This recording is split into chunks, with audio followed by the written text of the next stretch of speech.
오늘 하나님께서 우리에게 주시는 말씀은 구약성경 전도서 9장 7절로 10절 말씀입니다. 전도서 9장 7절로 10절 말씀입니다. 이 계시의 말씀을 봉독할 때 다 함께 살아계신 하나님의 음성을 들을 수 있기를 바랍니다. 너는 가서 기쁨으로 내 음식물을 먹고 즐거운 마음으로 내 포도주를 마실지어다. 이는 하나님이 내가 하는 일들을 벌써 기쁘게 받으셨음이니라. 내 의복을 항상 희게 하며 내 머리에 향기름을 그치지 아니하도록 할지니라. 내 헛된 평생의 모든 날 곧 하나님이 해 아래에서 내게 주신 모든 헛된 날에 내가 사랑하는 아내와 함께 즐겁게 살지어다. 그것이 내가 평생의 해 아래에서 수고하고 얻은 내 몫이니라. 내 손이 이를 얻는 대로 힘을 다하여 할지어다. 내가 장차 들어갈 수월에는 일도 없고 계획도 없고 지식도 없고 지혜도 없음이니라. 아멘. 요즘 흔히 사용하는 용어 중에 AI라고 하는 그런 용어가 있습니다. Artificial Intelligence라고 하는 말이죠. 인공지능으로 이렇게 표기가 됩니다. 약 한 20년쯤 전에 이 AI라고 하는 제목으로 영화가 하나 제작이 되었습니다. 아마 보신 분들이 계실 것입니다만은 스티븐 스필버그 감독이 만든 영화입니다. 2001년에 제작이 되어서 개봉이 된 영화입니다. 영화의 주인공은 인공지능을 가진 로봇입니다. 이야기의 내용은 대략 이렇습니다. 어떤 한 박사가 발표를 하는 장면이 첫 번째 장면입니다.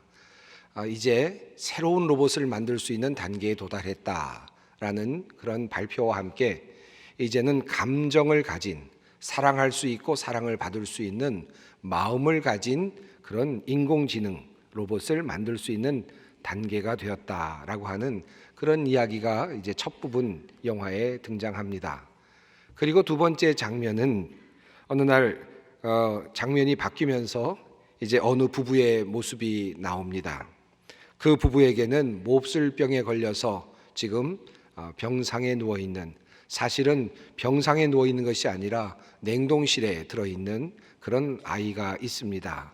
이제 새로 나올 치료약을 기다리면서 냉동 상태에 둔 그 아이를 어머니가 늘 찾아가서 그 아이에게 동화를 읽어주고 그리고 돌아오는 장면이 두 번째 장면이었습니다. 그러던 어느 날 이 남편이 아이를 대신할 로봇을 하나 사가지고 집으로 돌아옵니다. 생긴 모습은 냉동 상태에 있는 아들 마틴과 똑같이 생긴 그러한 로봇이었습니다. 마음을 가지고 있는 로봇 데이빗이었습니다. 처음에는 마음을 주지 못하던 이 엄마는 점차 아들 마틴의 모습을 꼭 빼어 닮은 그 모습을 보면서 데이빗을 자신의 아이로 그렇게 받아들이기 시작합니다. 행복한 시간을 보냅니다. 엄마는 이 로봇 데이빗에게 피노키오 이야기 동화를 읽어주기도 하고 아이를 사랑스럽게 키우면서 사랑과 교감을 나누어 갑니다. 그러던 어느 날 치료약이 개발이 되어서 냉동 상태로 누워 있었던 이 진짜 아들 마틴이 살아나오게 됩니다. 아이가 돌아오고 나서 두 아이, 똑같이 생긴 두 아이가 함께 만납니다. 그런데 이 두 아이 사이에 감정이, 묘한 감정이 흘러갑니다. 이제 함께 살게 되었는데 어느 날 인간으로 돌아온 이 마틴은 로봇 데이빗에게 어머니의 사랑을 받으려면 어머니가 잠자는 사이에 어머니의 머리카락을 자르라고 그렇게 이야기를 합니다. 순진한 로봇은 그대로 하게 되는데 결국 이것이 하나의 문제를 만들어 갑니다. 이런 일들이 한 번, 두 번, 세 번 계속 이어지면서 어머니와 아버지는 이제 이 로봇을 이제는 함께 있을 수 없겠다, 그와 함께 할 수가 없겠다라는 그런 판단, 결론에 도달하게 됩니다. 그래서 이 로봇을 폐기 처분하기로 그렇게 마음을 굳힙니다. 엄마가 로봇을 데리고 이제 버리려고 가는 장면이 매우 인상적입니다. 엄마가 로봇을 폐기 처분하는 회사에 가지고 가려다가 마음이 약해져서 결국은 그렇게 하지 못합니다. 그리고 길가에 그 아이를 내려놓고 도망을 합니다. 엄마는 로봇 아이에게 돈을 쥐어주면서 이것을 꼭 가지고 있으라고 그렇게 이야기하면서 그 사랑하는 마음을 두고 어쩔 수 없이 그 아이를 두고 그렇게 도망가듯 그렇게 달려갑니다. 로봇 아이인 이 데이빗은 어머니에게 잘못했다고 그렇게 이야기를 하면서 엄마에게 자기를 데려가 달라고 그렇게 애원을 하지만 엄마는 떠나버리게 됩니다. 열심히 뛰어가는 장면이 영화에 잘 표현되고 있습니다. 차와의 간격이 점점 벌어지고 결국은 어머니와 이별을 하게 됩니다. 엄마와 헤어지고 나서 이 어린 아이 로봇 데이빗은 내가 어머니로부터 버림을 받은 이유는 내가 진짜 사람이 아니기 때문이라고 생각을 합니다. 그래서 만약에 내가 진짜 사람이 된다면 어머니가 나를 받아줄 것이다 라고 생각을 하고 어떻게 하면 진짜 사람이 될 수 있을까 생각을 하다가 읽었던 피노키오의 소설이 생각이 났습니다. 그래서 피노키오에게 진짜 인간을 만들어 주었던 그 요정을 찾아서 험난한 여행을 떠나게 됩니다. 많은 우여곡절 끝에 맨하탄 뉴욕의 동상처럼 서 있는 그 요정의 모습을 발견하게 됩니다. 그곳에 가서 이 데이빗은 계속해서 그 요정에게 자신의 소원을 빌지요. 자신을 사람으로 만들어 주세요. 나를 사람으로 만들어 주세요. 나를 사람으로 만들어 주세요. 끊임없이 이야기하는 장면이 이어집니다. 그리고 시간이 훌쩍 지나갑니다. 2000년 후가 되었습니다. 아마도 모든 인간들이 멸망한 듯 보이고 그리고 그 번화했던 뉴욕의 맨하탄도 물에 잠겨 있는 모습이 비춰집니다. 외계인들이 그곳에 들어와서 로봇이었던 데이빗을 보게 됩니다. 그리고 에너지를 넣어서 그 안에 있었던 메모리 되었던 모든 것들을 함께 파악을 합니다. 그리고 자신이 스스로 사람이 되기를 원했던 그의 소원도 알게 됩니다. 이 외계인들은 자신이 할 수 있는 능력을 가지고 이 로봇 데이빗을 도와주려고 노력을 합니다. 우리는 너를 인간으로 만들어줄 수는 없단다. 하지만 내가 가지고 있는 그 엄마의 머리카락으로 너의 엄마를 다시 만들어줄 수는 있단다. 하지만 단 하루뿐이다. 하루 동안만 너의 엄마는 기억을 하게 되고 다시 잠이 들게 되면 다시 영원히 깨어나지 못할 것이다. 약속대로 로봇 아이에게 2000년 전쯤 죽었을 그 어머니가 다시 살아나 그에게로 돌아옵니다. 단 하루 만에 날이 허용이 되었습니다. 로봇 아이 이 데이빗은 엄마와 함께 깊은 하루의 시간을 보냅니다. 목욕도 하고 숨바꼭질도 하고 동화도 함께 읽고 시간을 보냅니다. 그리고 밤이 되었습니다. 엄마는 말합니다. 왜 이렇게 졸리지? 이제 잠이 들면 영원히 엄마와는 이별할 수밖에 없습니다. 로봇 데이빗은 엄마 옆에 가지런히 눕습니다. 엄마도 누워 있습니다. 그리고 엄마가 잠이 들어가려고 합니다. 엄마 옆에 앉아서 스스로 자기 자신도 잠이 들고자 합니다. 그러나 사실 로봇 데이빗은 아직도 배터리 수명이 많이 남아 있습니다. 아마도 많은 시간을 살아야 할 형편이지만 그러나 그 아이는 엄마 옆에서 꼼짝도 하지 않습니다. 그대로 엄마가 잠든 그 옆에서 그 아이도 잠들고자 노력하고 있습니다. 그 이야기는 이렇게 끝나죠. 그 아이는 한없이 엄마 옆에 누워 있었다. 그리고 깨어나지 않았다. 참 감동적인 그런 영화였습니다. 인간이 되고자 하는 처절한 그 로봇의 이야기가 사실은 굉장히 와닿지 않는 굉장히 상상력이 있는 그런 이야기임에도 불구하고 애틋한 사랑이 느껴지는 그런 영화였습니다. 저는 그 영화를 보면서 죽는 것이 얼마나 인간적인 것인가 하는 것을 새삼 깨닫게 되었습니다.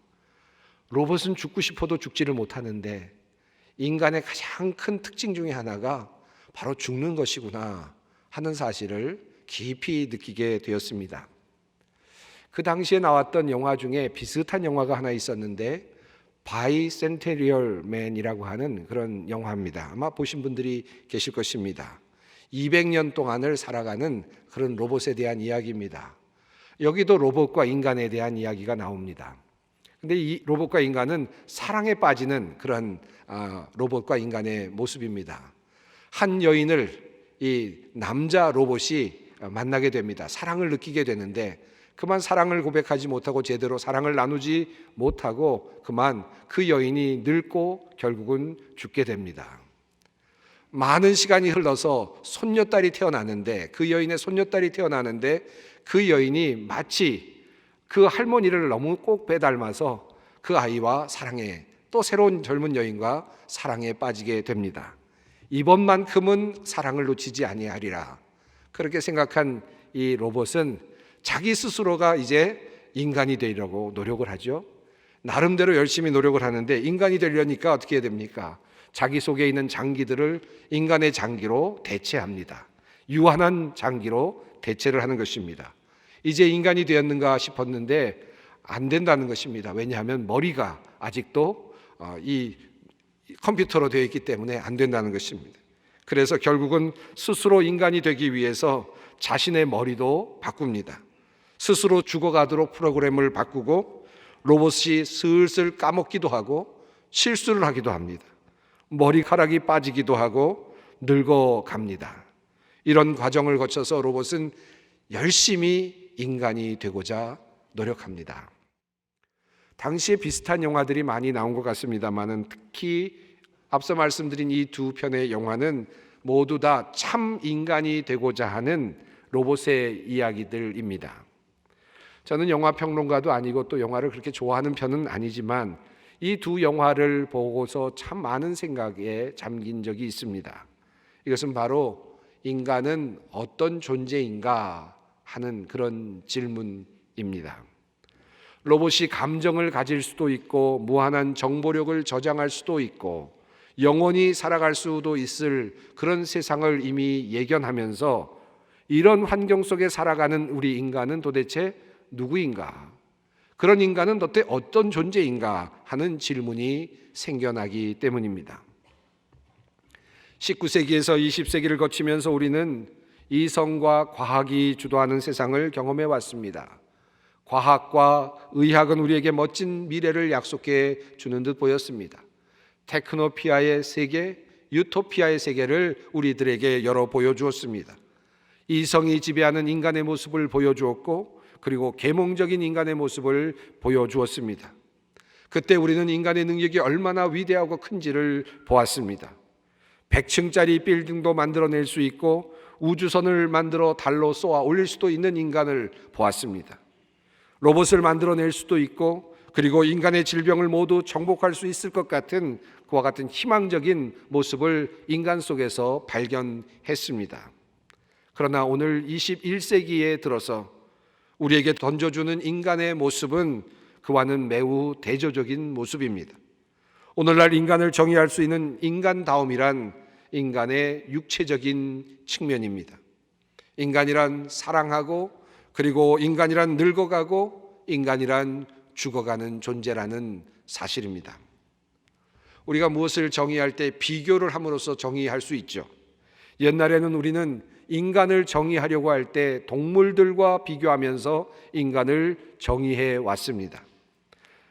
그래서 우리는 동물보다 우월한 존재이고 이성적인 존재이고 문화를 만들 수 있는 존재이고 기억을 할 줄 아는 존재이고 그리고 학습을 할 수 있는 능력을 가지고 있고 그리고 그 지식을 전달할 수 있는 능력을 가진 특별한 존재라는 사실을 우리는 늘 끊임없이 인간이라는 정의를 할 때마다 강조해 왔습니다. 그러나 오늘날은 상황이 많이 달라졌습니다. 더 이상 우리는 동물들과 우리를 비교할 이유를 찾지 않습니다. 이제는 상상력이 필요합니다만은 이제는 우리 주위에 있을 또 다른 많은 컴퓨터들, 로봇들과 사이보그들과 우리를 비교해야 하는 그런 시대에 접어들고 있습니다. 더 이상 인간은 기억을 많이 할 수 있는 존재로 컴퓨터와 대결할 수 없습니다. 컴퓨터 메모리는 우리보다 훨씬 더 많은 양의 정보를 기억하고 실행하고 있지 않습니까? 지식의 전달, 문화의 창조, 모든 것들을 로봇들에게 빼앗길 지경이 되었습니다. 물건을 사고 파는 일, 그리고 미래의 모든 시장도 로봇의 몫이 될 가능성이 높습니다. 빨래하는 일, 집안을 청소하는 일, 이 모든 것들은 다 로봇들이 충분히 해낼 수 있는 일입니다. 인간을 정의할 수 있는 항목이 아닙니다. 데이터는 수백 년 동안, 수천 년 동안 고스란히 남아있게 될 것이고, 대대로 인간을 도와줄 그 로봇은 우리가 살다가 죽어가고 살다가 죽어가는 모습, 모든 모습을 아마도 보게 될지 모릅니다. 그러나 이러한 것에 비하여 우리 인간은 그저 몇 년을 살아가는, 몇십 년을 살아가는 존재일 뿐입니다. 수백 년, 수천 년을 도저히 살 수 없는 존재입니다. 질병을 앓고 때로는 사랑으로 몸살을 앓고 그렇게 살아가는 존재입니다. 전염병이 지나가면 우수수 쓰러지는 존재입니다. 앞서 말씀드린 것처럼 로봇의 그 영화들은 로봇들이 인간의 무엇을 부러워하는지를 보여줌으로써 진짜 인간다움이 무엇인지를 우리에게 알려주고 있습니다.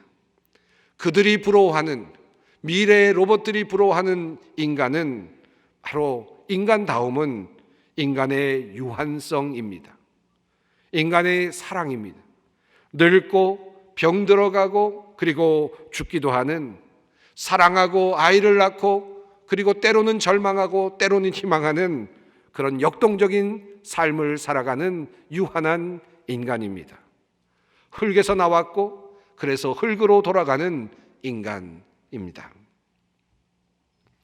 수천 년 전에 주신 하나님의 말씀 속에 인간에 대한 매우 중요한 말씀이 있습니다.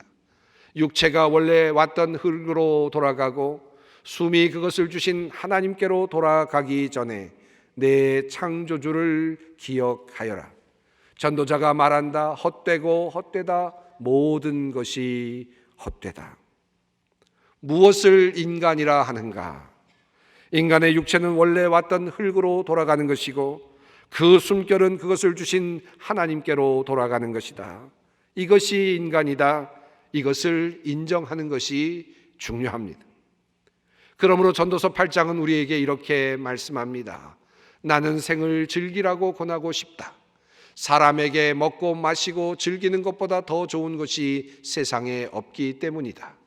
그래야 이 세상에서 일하면서 하나님께 허락받은 한평생을 사는 동안에 언제나 기쁨이 사람과 함께 있을 것이다. 미국의 어느 학자들이 사회적으로 성공해서 스스로 만족한 삶을 살고 있는 사람들 100명을 찾아서 조사 연구를 하였답니다.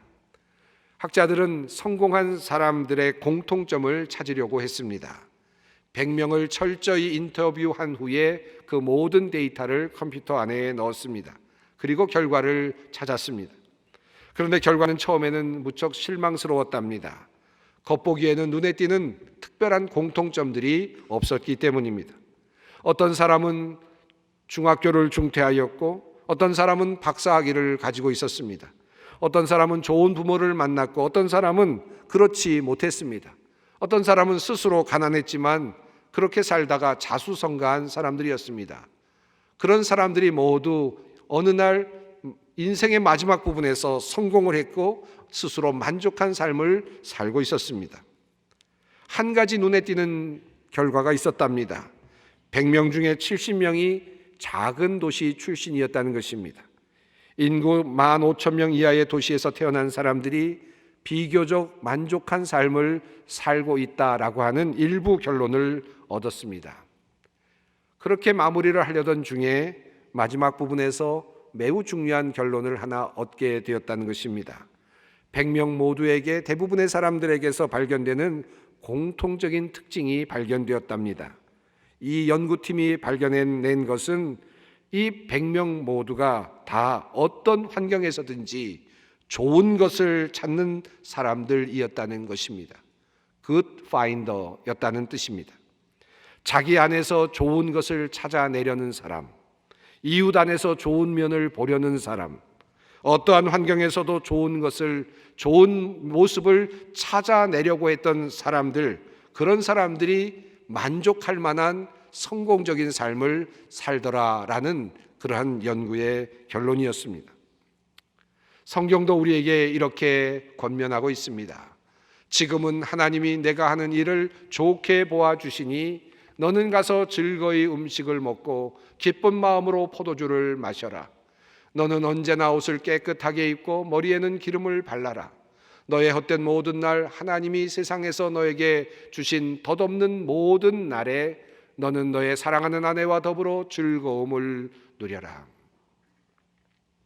즐겁게 기쁜 마음으로 인생을 살라는 권면입니다.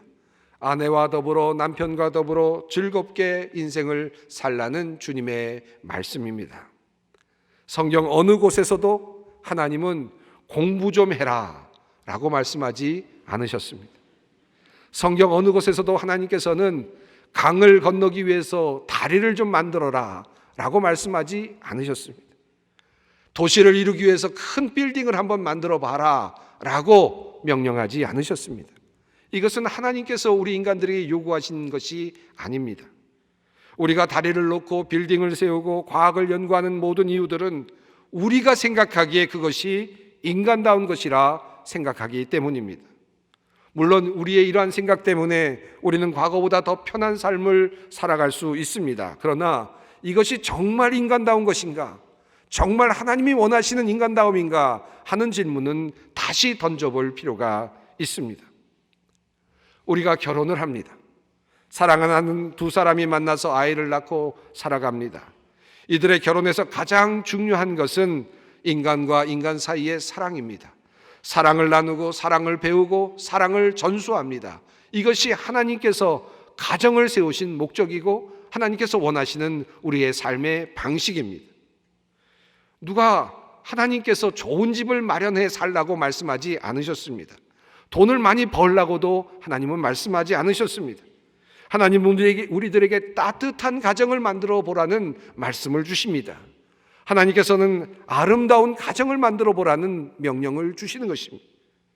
정작 우리는 그러나 그럴듯한 집을 마련하기 위해서 모든 시간을 보낼 때가 많습니다. 그래서 열심히 둘이 나가서 일하느라 함께 만나볼 시간이 별로 없습니다.